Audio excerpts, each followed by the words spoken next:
Reasoning, coding and decoding.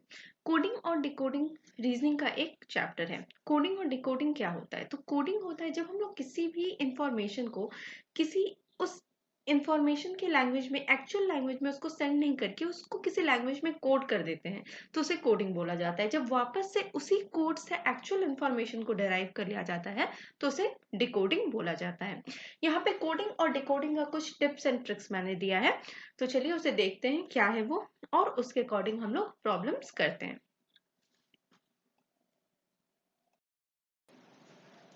तो informations are transmitted in the forms of code. Information को जो send किया जाता है, ट्रांसमिशन किया जाता है, वो कोड के फॉर्म में किया जाता है किसी भी इंफॉर्मेशन को।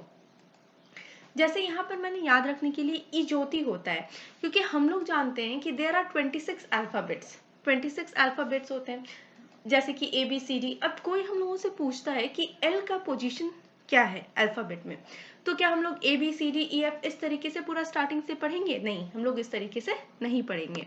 हम लोग जानेंगे कि जे का पोजीशन क्या है। अगर हम लोगों को जे का पोजीशन पता है, जैसे जे का पोजीशन 10 है, तो हम लोग आसानी से निकाल लेंगे कि एल का पोजीशन क्या होगा, आई जे के एल। तो जे के एल, जे का पोजीशन अगर 10 है तो एल का पोजीशन क्या होगा, 12 होगा। इसलिए ई का जो पोजीशन होता है वो 5 होता है, जे का जो पोजीशन होता है वो 10 होता है, ओ का पोजीशन जो है वो 15 होता है, टी का पोजीशन 20 होता है, और वाई का जो पोजीशन है वो 25 होता है। इसी से ये ई ज्योति डिराइव होता है। मतलब ई का पोजीशन जो है वो 5 है, जे का पोजीशन 10 है, ओ का पोजीशन 15 है, टी का पोजीशन 20 है, और वाई का पोजीशन 25 है। ठीक है, ये हम लोग याद रखते हैं ताकि हम लोगों से किसी भी अल्फाबेट में किसी भी अगर वर्ड को पूछता है, किसी भी अगर लेटर को पूछता है कि ये कौन सा लेटर है, तो हम लोगों को पूरा ABCD पढ़कर देखने का जरूरत नहीं पड़े। अगर हम लोगों को इजोती का जो पोजीशन याद है तो हम लोग आसानी से पता कर लेंगे कि वो कौन सा पोजीशन है, उस लेटर का कौन सा पोजीशन है। तो अब हम लोग इससे रिलेटेड सम्स करते हैं कि डिफरेंट डिफरेंट तरीके के वर्ड को किस तरीके से कोड किया जाता है, किस किस तरीके के फॉर्म से कोड किया जाता है। तो सबसे पहला क्वेश्चन करते हैं।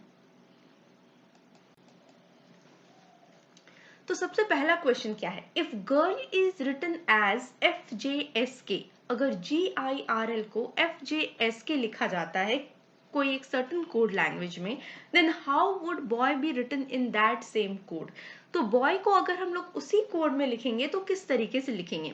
गर्ल को क्या लिखा गया है, GIRL को FJSK लिखा गया है किसी कोड लैंग्वेज में, तो बॉय को क्या लिखा जाएगा। ऑप्शंस पे है APX, CPX, APZ या CPZ। तो पहले हम लोगों को क्या सॉल्व करना पड़ेगा, सबसे पहले हम लोगों को देखना पड़ेगा कि GIRL को किस तरीके से FJSK लिखा गया है। जिस फॉर्म में, जिस कोड में उसको चेंज करके FJSK लिखा गया है, वही सेम कोड हम लोग BOY बॉय पर अप्लाई करेंगे और आंसर निकाल लेंगे।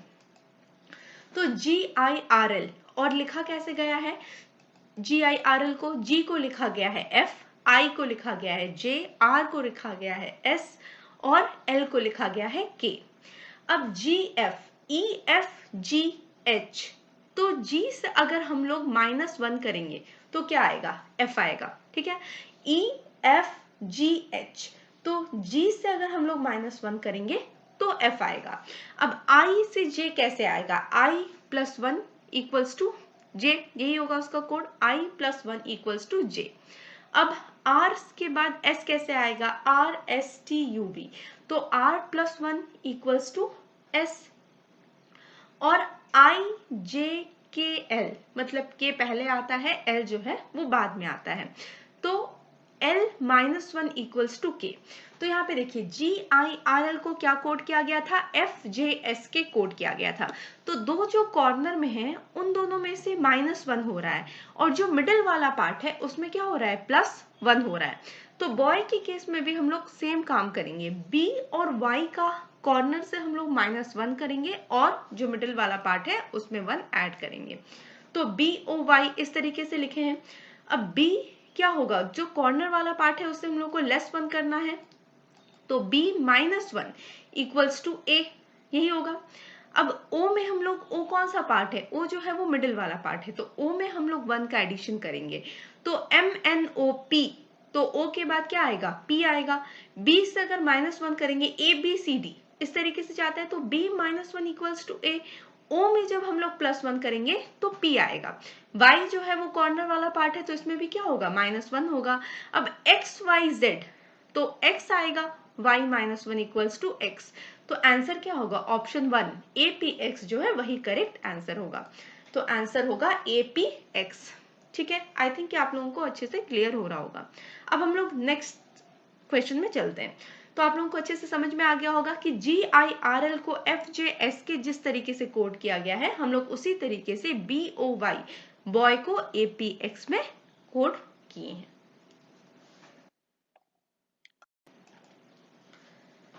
सेकेंड क्वेश्चन है, in a certain code language refrigerator is coded as. देखिए क्या चीज को कोड किया जा रहा है, रेफ्रिजरेटर, REFRIGERATOR, रेफ्रिजरेटर को कोड किया जा रहा है ROTA, REGIRFER, इस तरीके से कोड किया जा रहा है। With which words the following will be coded as. अब कौन से वर्ड से इस चीज को कोड किया जाएगा, क्या है वर्ड, NOISIVELET। तो हम लोगों को सबसे पहले देखना पड़ेगा कि रेफ्रिजरेटर REFRIGERATOR को किस तरीके से कोड किया जा रहा है, जो ROTAREGIRFER आ रहा है। तब हम लोग इस वर्ड को भी ठीक उसी तरीके से इसके एक्चुअल वर्ड में कन्वर्ट कर सकते हैं। तो सबसे पहले वर्ड क्या है, REFRIGERATOR, और कोड किया गया है ROTAREGIRFER। अब देखिए यहां का R और यहां का R ऑपोजिट हो गया, E, ठीक उसी तरीके से F, फिर R, फिर सेम I, फिर G, फिर E, फिर R, फिर A, फिर T, फिर O और फिर R। मतलब ये पूरा उल्टा कर दिया गया है। फर्स्ट से जिस तरीके से था REFRIGERATOR, इसको पूरा ऑपोजिट डायरेक्शन में उल्टा करके इसको लिख दिया गया है ROTAREGIRFER। इस तरीके से रेफ्रिजरेटर को कोड किया गया है। तो अब हमारे पास क्या कौन सा वर्ड दिया था, NOISIVELET, ये वर्ड दिया गया था। तो इसको किस तरीके से कोड करेंगे, ठीक इसी तरीके से लिखेंगे। यहाँ पर N जो है वो सबसे पहले है, तो N जो होगा वो सबसे लास्ट में आ जाएगा, फिर उसके बाद O आएगा, फिर I आएगा, ठीक, फिर उसी तरीके से S आएगा, फिर I, फिर आएगा V, फिर E, फिर L, फिर E और फिर T, जस्ट ऑपोजिट होगा। तो ये वर्ड होगा TELEVISION। कौन सा वर्ड फॉर्म करेगा ये, टेलीविजन। टेलीविजन कौन सा वर्ड है, देखिए सेकंड वर्ड जो है TELEVISION वही है। सेकंड और थर्ड में कंफ्यूज होने का जरूरत नहीं है, क्योंकि यहाँ पर है TELEVISOIN, लेकिन एक्चुअल वर्ड क्या है, SION। तो सेकंड ऑप्शन नंबर सेकंड जो है वो करेक्ट है। जब हम लोग NOISIVELET का जब हम लोग उसको पूरा उलट करके लिख दिए, जो लास्ट में था वो फर्स्ट में आ गया और जो फर्स्ट में है वो लास्ट में चला गया, तो वर्ड जो फॉर्म हुआ वो है टेलीविजन। तो आंसर होगा टेलीविजन। विथ विच वर्ड्स, तो कौन से वर्ड से इसका इस तरीके से कोड किया जाएगा, टेलीविजन वर्ड से इस तरीके का कोड किया जा सकता है। जिस तरीके से रेफ्रिजरेटर को कोड किया गया था, हम लोग उसी तरीके से यहाँ पर इस वर्ड से टेलीविजन को कोड किए हैं। अब हम लोग थर्ड क्वेश्चन की तरफ बढ़ते हैं। देखिए थर्ड क्वेश्चन में क्या है, if a equals to 26, a का वैल्यू जो है वो 26 दिया है, ठीक है। SUN, सन का वैल्यू जो है वो 27 दिया गया है, और फाइंड आउट करने के लिए क्या बोला गया है, फाइंड आउट करने के लिए CAT कैट का वैल्यू बोला गया है, ठीक है। a का वैल्यू जो है वो 26 दिया हुआ है, सन का वैल्यू जो है वो 27 है, और हमें फाइंड करने के लिए कैट CAT कैट का वैल्यू बोला गया है। ऑप्शंस है 27, 29, 57 और 58। तो सबसे पहले हम लोग देखेंगे a को किस तरीके से 26 लिखा है। 26 किसका वैल्यू होता है, 26 z का वैल्यू होता है, क्योंकि 26 अल्फाबेट्स होते हैं और सबसे लास्ट अल्फाबेट जो होता है वो z होता है। तो a का वैल्यू अगर 26 लिखा गया है, इसका मतलब है कि यहाँ पर उल्टा हम लोग लास्ट से काउंटिंग कर रहे हैं, z को हम लोग क्या कंसिडर करेंगे, यहाँ पे हम लोग z को 1 कंसिडर करेंगे, तब तो a का वैल्यू क्या आएगा 26 आएगा। अब यहाँ पर SUN बोला गया है, तो यहाँ अगर हम लोग अपोजिट काउंटिंग करेंगे Z Y X W V U T S, तो यहाँ इन लोगों का वैल्यू क्या होगा, Z का वैल्यू होगा 1, Y का वैल्यू होगा 2, X का वैल्यू होगा 3, W का वैल्यू होगा 4, V का वैल्यू होगा 5, U का वैल्यू होगा 6, T का वैल्यू होगा 7 और S का वैल्यू होगा 8। तो यहाँ पर S इक्वल्स टू 8, तो S का वैल्यू क्या होगा 8, U का वैल्यू होगा 6, तो 8 + 6, और N का वैल्यू जो होगा इसी तरीके से अगर हम लोग काउंट करेंगे तो N का वैल्यू होगा 13, तो N का वैल्यू होगा 13। तो SUN को किस तरीके से लिखा गया है, SUN को सन को 27 लिखा गया है। तो जब हम लोग 26 में 8 में 6 को ऐड करेंगे और 13 को ऐड करेंगे तो हमारा वैल्यू आ जाएगा 27। तो इसी तरीके से हम लोगों को किसका वैल्यू फाइंड करना है, कैट का वैल्यू फाइंड करना है। अब यहाँ पे देखिए कैट, टी का वैल्यू ऑलरेडी यहाँ पे गिवन है, टी का वैल्यू जो है वो 7 होगा, ए का वैल्यू जो है वो 26 होगा, तो सी का वैल्यू क्या होगा, अगर ए का वैल्यू 26 होगा तो बी का 25 होगा और सी का वैल्यू 24 होगा, तो CAT कैट, तो सी का वैल्यू जो है वो 24 होगा। ए का वैल्यू ऑलरेडी फर्स्ट में भी दिया गया था, कितना है वो 26 है, और टी का वैल्यू जो है वो 7 है, देखिए यहाँ पे टी का वैल्यू जो है वो 7 दिया गया है, तो 24 + 26 + 7 इक्वल्स टू 57। तो ऑप्शन नंबर सी 57 जो है वो करेक्ट होगा। आई थिंक आप लोगों को क्लियर हो गया होगा कि किस तरीके से हम लोगों ने कैट का वैल्यू फाइंड आउट किया। पहले हम लोगों को देखना है कि क्या चीज का वैल्यू दिया हुआ है, वो किस तरीके से कैलकुलेट किया गया है, ठीक उसी तरीके से कैट को भी हम लोग कोड करके उन सारे वैल्यूज को ऐड कर दिए, तो आंसर होगा इसका 57। If a equals to 26, sun equals to 27, then cat equals to 57. Option C is correct। अब हम लोग फोर्थ क्वेश्चन की तरफ बढ़ते हैं।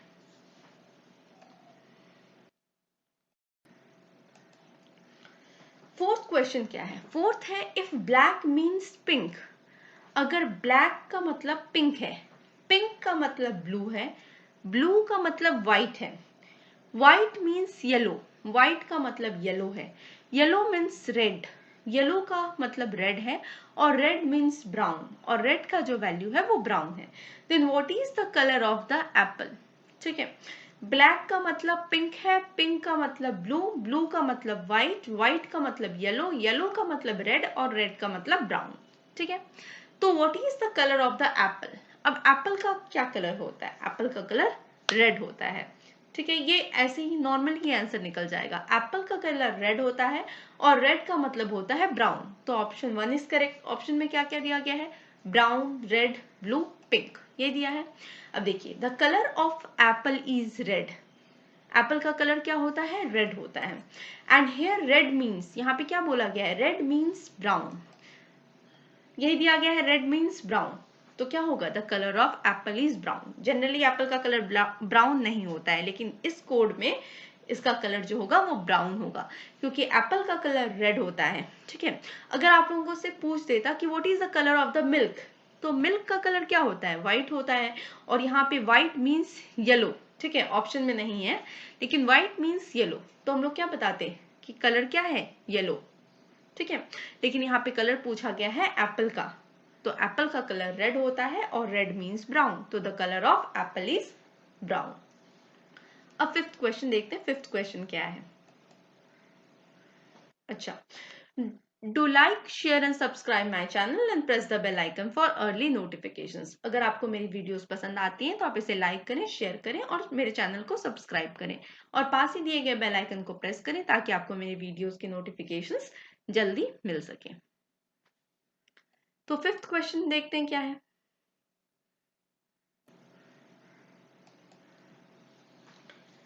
फिफ्थ क्वेश्चन है, in a certain code language 134 means good and tasty. 134, देखिए नंबर को कोड किया गया है, 134 नंबर है और इसको कोड किया गया है good and tasty. 478 means see good picture, 478 का मतलब क्या होता है, see good picture. 729 means pictures are faint. 729 का कोड जो है वो है पिक्चर्स आर फेंट। तो which of the following digit stand for see? तो इसमें से SEE सी के लिए कौन सा डिजिट है, कौन सा नंबर है? ऑप्शन में है 9, 2, 1 और 8। ठीक है, अब देखिए इस कोड लैंग्वेज को कैसे पढ़ा जाता है। अब 134 का मतलब होता है गुड एंड टेस्टी। तो इसका मतलब 1 ये नहीं है कि 1 जो है वो गुड के लिए है, 3 जो है वो एंड के लिए है और 4 जो है वो टेस्टी के लिए। इस तरीके से कोड नहीं किया गया है। तो 134 जो है वो गुड एंड टेस्टी के लिए है। 478 जो है वो सी गुड पिक्चर्स के लिए है। 729 को कोड किया गया है पिक्चर्स आर फेंट, इसके लिए कोड किया गया है। और पूछा गया है हम लोगों से कि जो 7 का डिजिट होगा वो कौन सा होगा, सॉरी जो सी का डिजिट होगा, सी का जो नंबर होगा वो कौन सा होगा, यही पूछा गया है। अब यहाँ पर देखिए पहले लाइन में 4 है और दूसरे लाइन में भी 4 है। इन दोनों में से, जिसको मैंने येलो कलर से मार्क किया है, इन दोनों में से कौन सा वर्ड है जो इन दोनों लाइन में सेम है? वो है गुड। कौन सा वर्ड है? वो है गुड। तो यहाँ पर हेयर 4 जो है वो किसके लिए स्टैंड करता है? 4 जो है वो गुड के लिए स्टैंड करता है। ठीक है, क्योंकि ये दोनों लाइन में क्या था? सेम नंबर था, वो नंबर 4 था।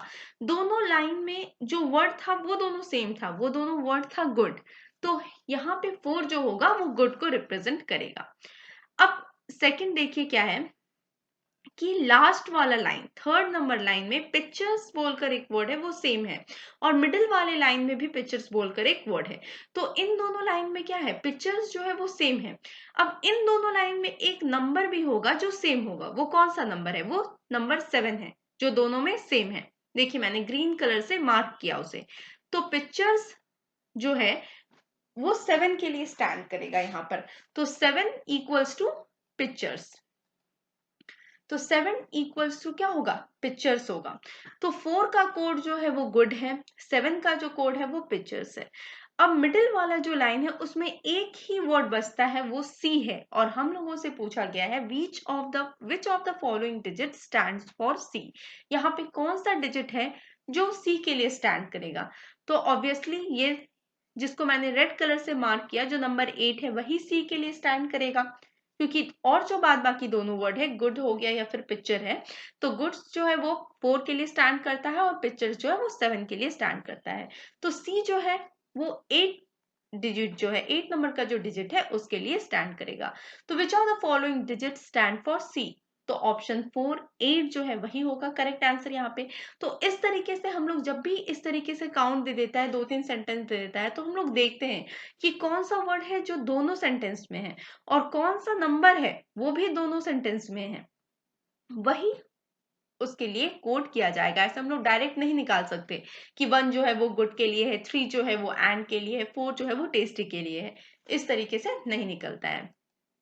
तो यहाँ पर आंसर होगा C इक्वल्स टू 8। कौन सा डिजिट है? वो 8 नंबर वाला डिजिट है।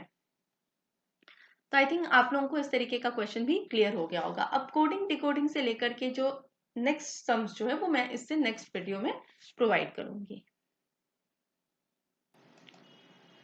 Thanks for watching. If you have any queries comment me in the comment section below. अगर आपको कोई भी क्वेश्चन है तो आप नीचे कमेंट सेक्शन में कमेंट कर सकते हैं। Thank you.